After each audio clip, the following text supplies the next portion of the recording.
काही दिवसापासून काँग्रेस पक्षातर्फे जिल्हा परिषद आणि पंचायत समितीसाठी अर्ज मागवण्यात येत होते आणि प्रचंड असा उत्साह आमच्या सगळ्या कार्यकर्त्यामध्ये या निवडणुकीसाठी आहे.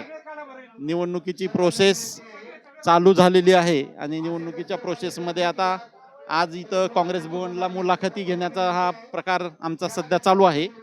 त्यामध्ये प्रचंड उत्साहाने कार्यकर्ते आम्हाला आमच्या समोर येत आहेत आणि त्यामध्ये 59 जागासाठी जवळपास 451 अर्ज आत्तापर्यंत आमच्याकडे आलेले आहेत आणि 100% अमित भैया देशमुख साहेबांच्या नेतृत्वाखाली आणि आदरणीय दिलीपरावजी देशमुख साहेबांच्या नेतृत्वाखाली काँग्रेस पक्ष पूर्ण ताकदीनं या निवडणुकीमध्ये उतरेल आणि प्रचंड बहुमतांनी निवडून येईल अशी आम्हाला गॅरंटी आहे.